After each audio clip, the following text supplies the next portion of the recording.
But thank you so much for coming. If you haven't had a chance to check out this morning's Accessibility Sunday worship service, please do so. I know it's on the Facebook page now, and it's on the church YouTube page as well. Do check it out. Jeannie did a great job. I loved how she linked the Old Testament story of Jacob with the service and the theme. So do check that out. And Lisa currently is an educator in the Milwaukee area, working with young children, 3, 4, 5-year-olds with different hearing abilities. And Lisa's also been a professor at UW Milwaukee, teaching teachers who work with kids with hearing loss and deafness. And with our theme of hard of hearing and deaf community, and reaching out and working with that community and being a more accessible faith community, we invited Lisa to come share her expertise with us, tell us a little bit about who she is, what her work is, and how we as a faith community can be more accessible to the hard of hearing and deaf communities. So, and we will have questions later on. Hold on to your questions and we'll ask them at the end. So Lisa, without further ado, welcome to First Congregational Church. We're so glad you're here. Well, thank you. I feel like you kind of covered a lot of the things that I was going to say as an introduction to myself. So I am in my 24th year of teaching. Most of those years have been in Milwaukee Public Schools, and many of those years have been in early childhood. So I am fluent in American Sign Language, but I do use it often, but I don't use it to teach anymore, because the program that I am in and have been in for the last 10 years or so is a listening and spoken language program. So when I worked at the university, I worked at UW Milwaukee in the deaf and hard of hearing educator program there. The class that I taught was a listening and spoken language class. So using technology, students learning how to use the best strategies to teach children who are using listening and learning how to talk using technology. I do have I am a certified teacher of the deaf and hard of hearing. I have a master's degree that's specific to early childhood with specialization in deaf and hard of hearing. And then in addition to that, I have listening and spoken language certified auditory verbal specialist certification that only a handful of people, I want to say 4 or 5 in Wisconsin have. So this has been my passion for a long time. Jeff asked me to speak about some strategies that you can use in church to help, my impression is adults, correct? To better have access to the sermons and to each other. So I'm just gonna jump right in.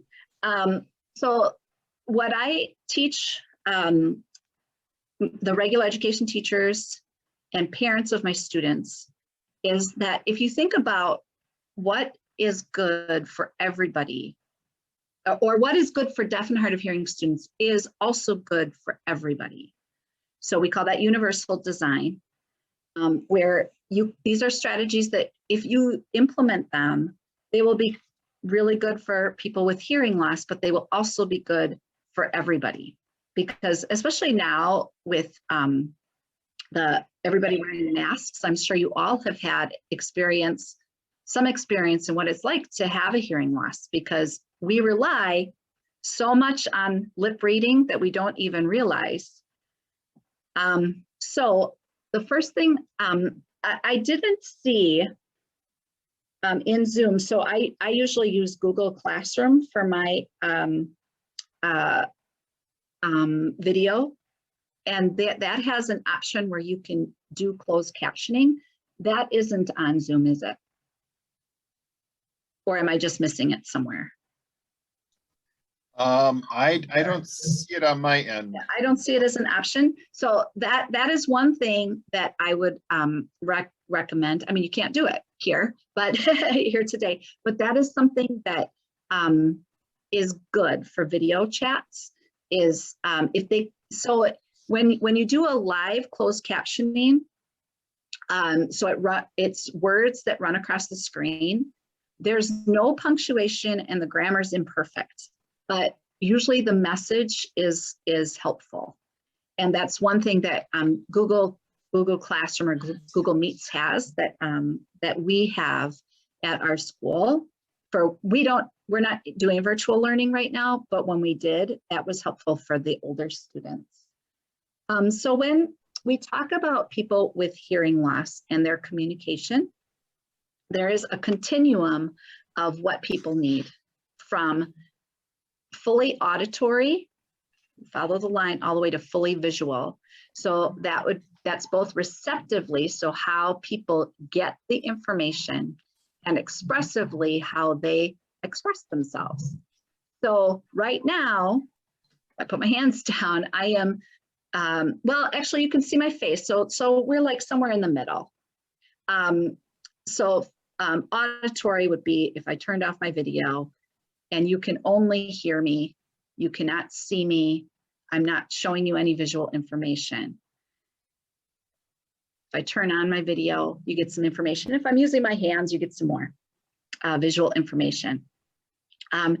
All the way to fully visual, and those are people, if you think about people who turn their voices off, and when they are receiving information, they're only watching, using eyes only for sign language typically, or some kind of visual communication mode that's typically on hands.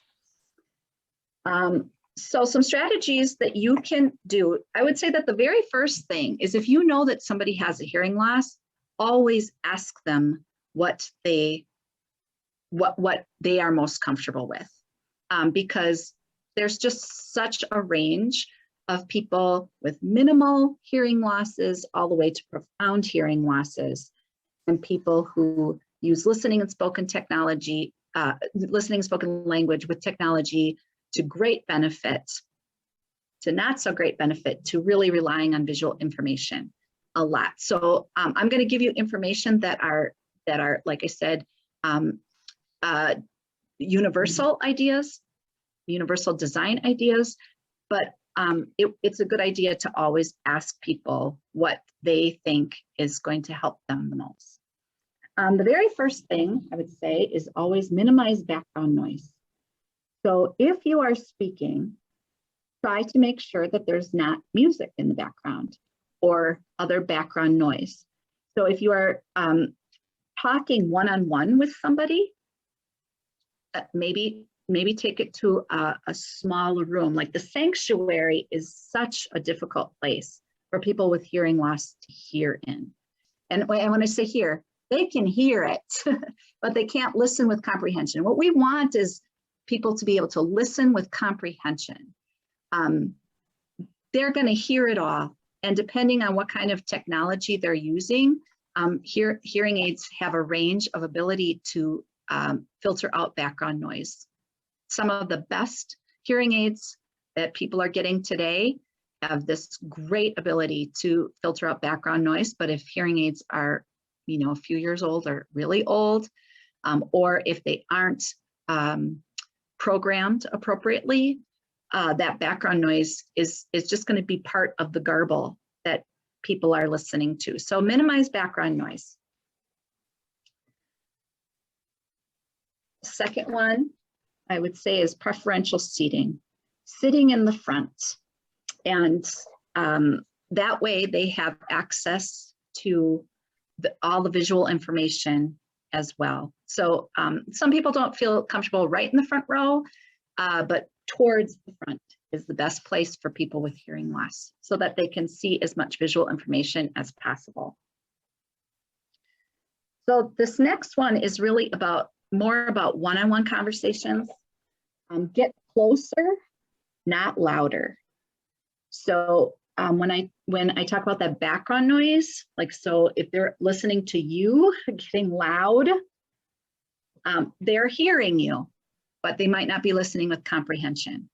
The closer you get, the better the information. And also anchoring, like say you're trying to get a person, you know they have hearing loss, you're trying to get their attention, anchoring with their name is always helpful. So just say, Jeff, give them a little, polite tap on the shoulder. The waving and faces, no, don't do it. A polite tap on the shoulder is always a good idea. And keeping in mind that the louder you get, the more distorted the sound it is. And that leads me to conversational volume. So a lot of people think you get louder, that's better. It's not. Keeping it at a conversational level helps make the information more audible and clearer and better to understand. I kind of talked about this a little bit already, and I'm doing this. Provide visual support whenever you can. So little things like this, pictures, words are very helpful. That closed captioning, if you can do that, is helpful. I guess pictures, graphs, charts, things like that. Any visual information. And again, that's going to be helpful to people with hearing loss. It's going to be helpful to everybody because not everybody is an auditory learner either. When you are talking to somebody with hearing loss, you want to talk at a slower pace than you might with people who don't have a hearing loss and people who can handle a faster pace. This is true, like as an early childhood teacher, this is true of working with children as well, because children have a slower processing time than adults do. People with hearing loss take a little time to process, and that leads me to wait time. So if you say something or you ask a question, you just give it a moment and wait for an answer. Give an expectant look so the person knows that you're expecting a response. And like if you're used to like a boom, bam, bam conversation, it might feel a little uncomfortable. And of course, don't wait like, too long. Like a 15-second wait time, I think is appropriate. But just give a little time for the person with hearing loss to process and then to formulate an answer. And if you feel like there has been a breakdown, like they're responding in a way that doesn't make any sense, this is a question that, an anchoring question. What did you hear me say? Like, and not like in a, I don't know, derogatory way, like, well, what did you hear me say? But, well, what did you hear me say? So you can kind of get the information that they thought they heard. Especially if you can tell that it's a breakdown, and then reword a different way. Don't just say it the same way that you said it before, because something about that isn't working for them. Possibly they don't have access to the speech sounds that were in your original question or statement that you're expecting a response from. Or maybe it just sounds like something else. So most people, when they age, get hearing loss anyway, because because of our bodies just break down. And the very first sounds to go are high frequency sounds. So if we think about our cochlea, so the cochlea is shaped like a snail. And at the base, that's where all the high frequency sounds are. And as you wrap around and get to the apex are low frequency sounds. So those high frequency sounds that are at the base are the sounds that go first. So high frequency sounds include sounds like S and SH. So S, if we just talk about S all by itself, S in the English language has 20 purposes to include possessives, to include plurals, and many other reasons. And if you can't hear an S, you are missing so much information. And a lot of people who aren't wearing hearing aids are missing those high frequency sounds. So as examples, S, SH, T, K, and P. So if you think about one sound, just S having 20 purposes in a language, you can imagine how much is missed. And if people aren't wearing technology, you know, you can see how this, even for people not wearing hearing aids, how it can really benefit them. Also, if you notice that there's a breakdown in communication, keep it simple. So try to say things in the simplest way. If there's a breakdown, like, you know, you don't want to, I don't mean dumb it down. That's not what I'm saying. I just mean like simplify. So in grade school, in early childhood, regular education teachers will often say things like, take a seat, when they mean sit down. And, you know, like many people understand, take a seat, that means sit down, but just say what you mean and say it in the simplest way. It doesn't have to be flowery. Okay, so I feel like those are the strategies that I wanted to talk about today. Jeff, is there anything else that you wanted to make sure that I covered? Or that we've talked about that you feel I missed? If you could talk a little bit about the range of hearing. You talked with the accessibility, you talked a little bit, and that was very helpful for me to better understand. And you talked a little bit with the S's, but if you could expound upon that a little bit more, that'd be helpful for us to better understand there's such a huge range. Right. Okay, so those high frequency sounds that I talked about are, okay, so they are in the high frequency. I unfortunately wasn't planning on showing you an audiogram, so I don't think I can like come up with that right away. I'd have to dig a little bit. So I'll just explain it. Let me just real quick draw an example. So when people get tested for their hearing, let's draw this real quick. Their hearing loss is charted on an audiogram. So it's just a chart like this. And so this is decibels.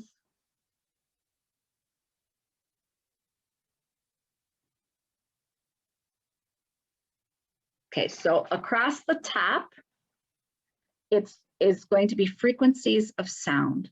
So from lowest frequency, it's usually charted around 250 hertz, all the way up to 8,000. And then they check decibel levels from very, very quiet. So if you think about like rustling leaves, birds chirping, things like that, all the way down to airplane, an airplane taking off, like that kind of loud. And then everything in between. So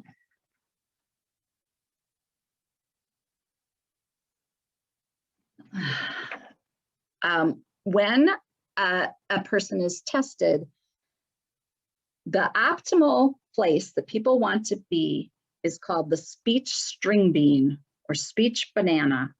And this is called the normal to minimal hearing loss range. So I actually have a minimal hearing loss in one ear, and it's so minimal that they don't think that I would benefit from hearing aids. So, and I've had that forever. I've had that since I was a child. When a child or anyone is fit for listening technology, they are fit to move up into the normal range. So if somebody has hearing aids or a cochlear implant or a bone anchored hearing aid, they should be in the normal range, but they're not always. Like I said, you know, hearing losses change over time, and if somebody isn't programmed correctly, they might not be. So the high frequency sounds that I was talking about, like S and SH, I'm not exactly sure where they are on here, but they're way up here in the frequency. But sounds like ooh are lower. So even if you have a high frequency loss, you can hear sounds like ooh, e, things like that. Vowels are generally lower frequency. Oh, and I guess there are two other strategies that we use in school. I don't know how appropriate they would be for adults, but just so you're aware of them because they might work. Singing really increases access to sound. I sing all the time in my classroom because so much of singing occurs in low frequencies. So even if you have a hearing loss and you're not aided, or you're aided less than optimally, you can still have access to sound. The other thing is, if you notice that there is that they're missing the information in the high frequencies, and I know this seems counterintuitive, but you whisper. So if you so like the word pop, just as an example, P's are high frequencies, but is a low frequency. And the child, or the person says ah, they think you said ah instead of pop. Just whisper it, and all of a sudden, those P sounds are acoustically highlighted. Does that make sense? Because you drop that low frequency information away, and the high frequency sounds are highlighted. Jeff, is that what you were referring to? Yes, and if you yes, at one of the meetings we talked about the spectrum of hearing, and to are you talking about from listening spoken language to sign language? Well, you talked once about to help us understand how wide the hearing loss is. I'm not sure how. Are we talking about culturally? Like, Anne, you were at that meeting, Karen. Okay, there you were. I'm sorry. I apologize. I had in my note to talk about the spectrum of hearing, to show from hearing loss all the way to profound hearing loss, is to help us understand that there's a wide range of hearing loss, and you covered that with the frequency. So thank you. What I remember trying to understand is part of that culture, and I know that's so diverse. You were talking, but I think that would be important. There is that spectrum too. So in the deaf community, there are people who strongly believe that people should not be using listening technology at all and should be embracing sign language. I am of the personal opinion, because I work with early childhood, that is a parent's decision. And as a person gets older, it is the adult's decision. So what that continuum is from fully listening and talking with listening technology to fully ASL. It's kind of the same as the receptive and expressive language continuum. Although I have to say that I feel like people who fully embrace American Sign Language and fully disapprove of listening and spoken language for people like have a very strong feeling about it. Whereas people with who choose to have listening and spoken language as part of their personality are also accepting of people who use sign language, is what I have seen. I think that is, like I said, a personal choice, a parent's choice when the child is young, and as the person gets older, their own choice. Obviously a child can't make that decision when they're a baby.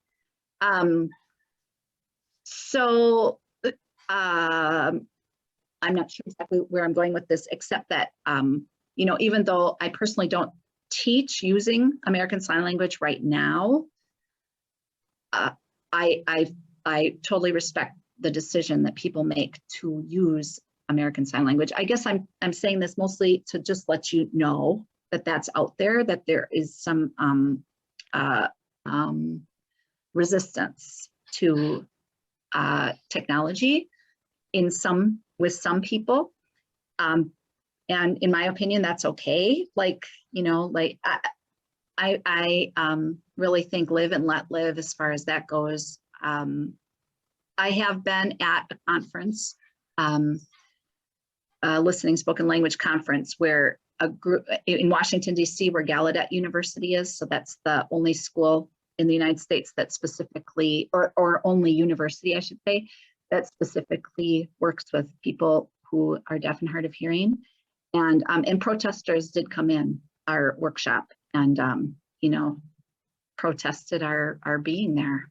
And it was, it was so interesting because I just wanted to tell them, well, I think American Sign Language is awesome, like for people who can do it, but it does take 8 years to learn American Sign Language. Like it's a very hard language to learn for English speakers because it's so different. It's based in the French language, because the people who decided to start Gallaudet University,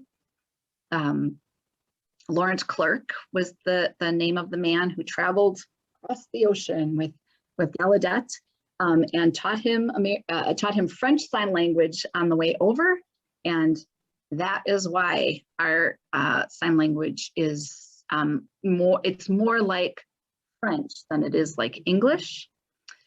And it's also why many children who use American Sign Language as their first language struggle to read English, because they're just not the same language at all.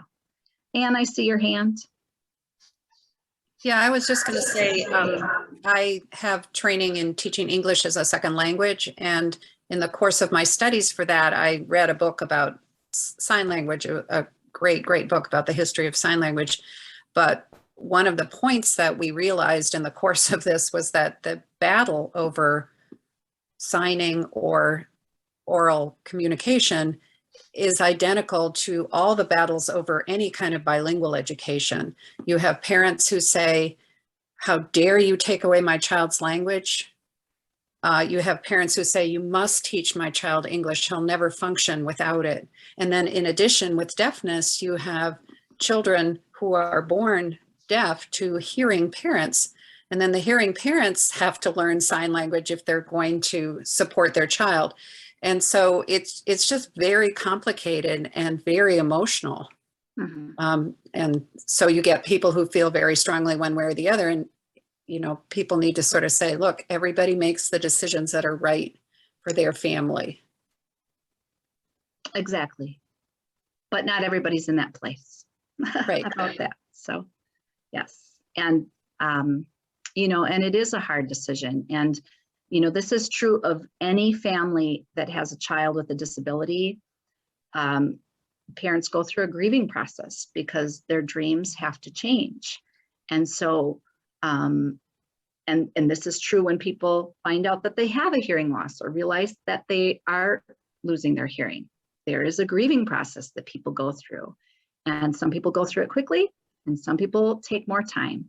And it's, I think that it's important to also respect that and, be aware of that.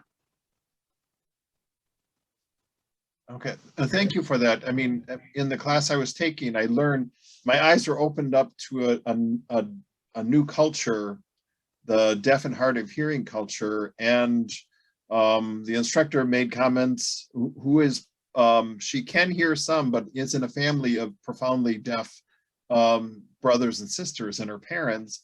And that struggle of that to heal, where we in the hearing world are trying to heal people who are hard of hearing or deaf, and their resistance to that I don't need to be healed. I'm perfectly fine. And if you would learn my language, sign language, we could communicate in a better way. So that was eye-opening for me as somebody working in a faith community, our necessity to understand where everybody is coming from to better be accessible to them. So that was, I learned a lot about that. Okay. Any other questions from somebody for Lisa? Karen? I just had to unmute. Can, in public school, let's say if you're just, I don't know, medium-sized Wisconsin town, can you go through school with, without, how do I want to say this? Without going to a specialized school for the deaf? Well, again, I feel like that is an individual decision. I think that for the most part, it used to be that, okay, so we're going to go back in time. So before universal hearing screenings, and I cannot tell you exactly when that started, they've been in place since I've been a teacher of the deaf for the last 24 years. But previous to that, children would come to school when they were, 4 and 5 years old, and people didn't know why they weren't talking. And then they realized children had a hearing loss. And that is pretty late for a child to start developing language, because all children, regardless, have to go through the stages that a baby goes through. So if you think about first, they're taking it all in, even in utero, taking all sounds in, and then are that, like people are talking to them, little baby voices and all of that, that's all missed. And so once a child is fit with hearing aids, at whatever age, they have to go through all the stages a baby goes through, babbling, jargon stage, and then, the stage where there's some real words and some babble. And I can tell you that I get children who are 3 and 4 years old who are still at that stage. It's not something that they can overcome that. Like that is something they can catch up in, but they have to be in a place where they're allowed to go through those stages. I forgot the question. Yeah, because I recognize that it would be different. My question was like, with a child with hearing loss, could they go through regular public schools and not have to go to a special school? Yeah, so there's a school in Delavan, Wisconsin, that has about 100 kids right now who are immersed in American Sign Language. So their program is an American Sign Language program. However, they do accept children who are using cochlear implants and hearing aids as well. And then they provide what's called auditory training. So when you use ASL, you are not using listening and talking. Your voice is off and you are only using your hands. So I will just give you an example. I'm just going to say, my name is Lisa in American Sign Language. So what I actually said was, my name what? And then I finger spelled my name. Because that's the way that you talk in American Sign Language. But that would be so weird for me to say that, my name what? Lisa, I just say my name is Lisa. So it's its own language with its own grammar and its own I guess its own grammar is what I'm trying to say. Yeah. So if a child starts out in a district and they are so they would be mainstreamed, typically either with their hearing peers, or they might be in a classroom that is specialized for children with special needs, other special needs. Mhm. And that isn't working, then they typically will try Delavan. As far as I know, like, and I don't know what's going on all around the state. I don't believe that people automatically go there. Like, I think that their population, it used to be very young children all the way through high school, but now I think it's much more like a little bit older kids through high school that they have found really need to be immersed in American Sign Language. So I'm not sure about Madison, but Milwaukee has, we have our own programs. We have the listening and spoken language track, and we have an American Sign Language track right from age 3. So in birth to 3 programs, you know, that's when parents are still trying to figure it out. They might try one way and realize it's not working, try another way. By the time they're 3, they usually have a pretty good idea. I just recently had a student, though, who had meningitis, so he wasn't born with a hearing loss, who started out with me because a child who had hearing, you would expect would do well. He was with me for a year and really did not learn listening and spoken language. We believe that he had other damage from the meningitis that you just can't see or know.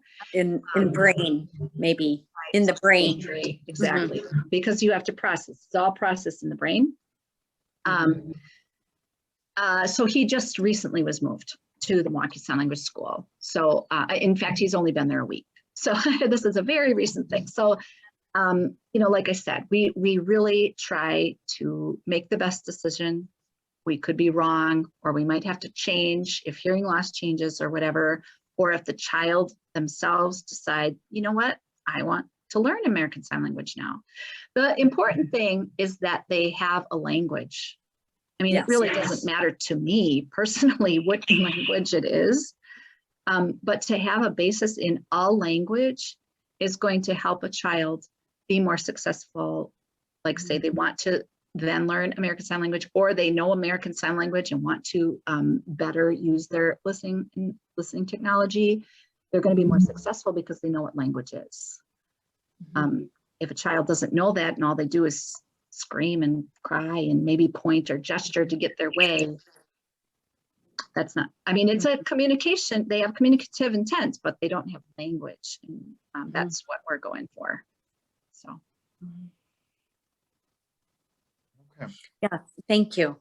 Of course. Do public schools offer interpretive, like all the way through? So when you said if a child is mainstreamed and the family chooses ASL, do the public schools furnish an interpreter to accompany them?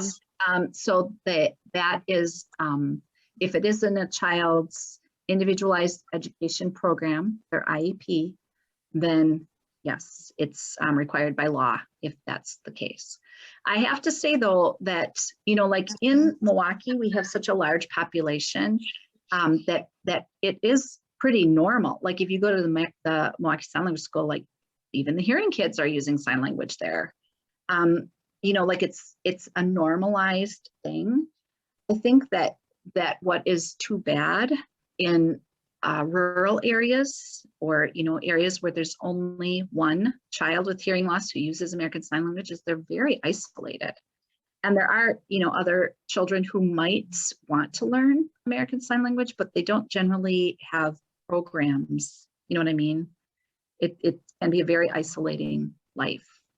And that's why Delavan is still, even though, you know, things have changed a lot, why Delavan is still a very important part of the choices that people have. Okay, great question, Karen.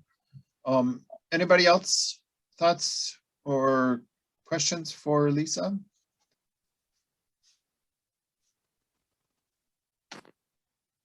All right, I hope that was helpful. Yes, very helpful. Thank you. Jeff? Oh, yes, go ahead, Sue. I'm sorry. Oh, this is being recorded, right? Yes. Oh, okay. I was going to ask for a copy of all her bullet points, but I can just copy them down when I go back and listen to it again. Thank you so much, Lisa. I learned a lot. Yeah, no worries. And Jeff, I can just write down those bullet points and send it in an email for you Oh, too. yeah, if you could. I've got them written down too, but Oh, okay. if they come from Well, if you, you that'd have be 'em. great. Okay. All right. Thank you. I learned a lot. These, yes, were very helpful. I know I will use them in the classroom Awesome. with my kids, and we can incorporate that into the broader community as well. So, all right. Any other thoughts? Otherwise, we'll wrap things up. Okay. Thank you, Bye. everybody.